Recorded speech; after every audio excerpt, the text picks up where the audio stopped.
Universal basic income, a necessity for a thriving future in the United States. Hello, I'm Luca Bonanto, and today I will be talking about a universal basic income that I will from here on out refer to as a UBI, because universal basic income is a mouthful. Despite what may be believed, the concept of a UBI is not new to the 21st century. In fact, UBIs were first thought of by Thomas Spence in the 18th century.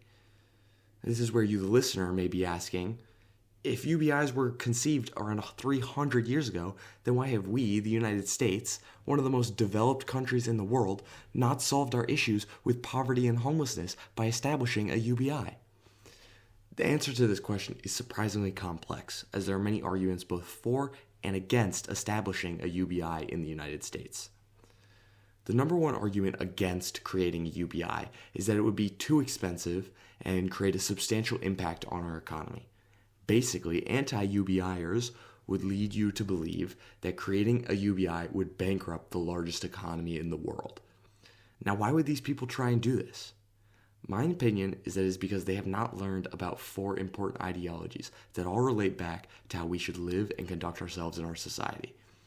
When you look at a UBI through the lens of objectivism, it is obvious that we would never want to create a UBI because that would not be in the best interest of many individuals.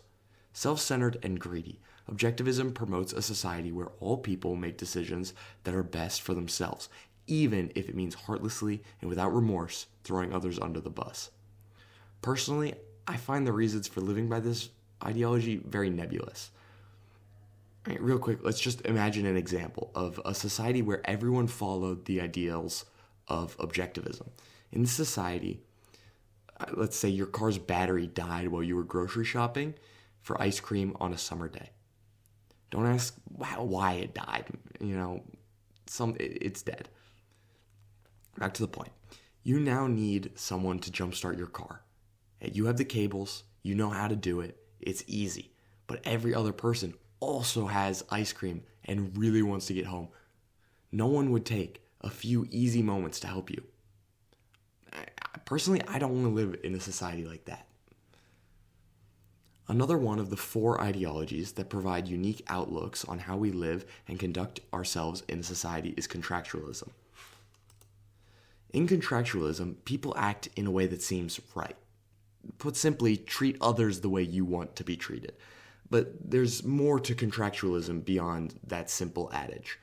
More accurately, contractualism is a system where any individual has the right to veto the majority, as long as they are rational and within reason.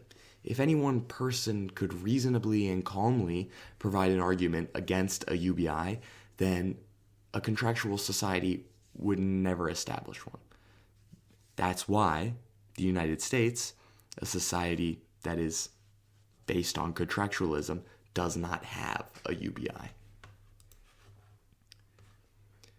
Returning to our example of your car with a dead battery, when you would ask a stranger to assist in jumping your car in a contractualist society, they'd say yes most of the time because they cannot think of a reasonable reason not to help you. Of course you're going to help these people. The third ideology, known as the veil of ignorance, is the first ideology where a UBI becomes plausible and is probably the ideology that resonates most with me. The basic concept of the veil of ignorance is that people should make decisions without bias or prejudice, and our politicians should work in a manner such that laws they pass or decisions they make are best for the most number of decisions, even if those decisions are bad for themselves. In this society, billionaires would say yes on laws that tax them heavily, but give to the needy because they understand that passing that law would be best for the most people.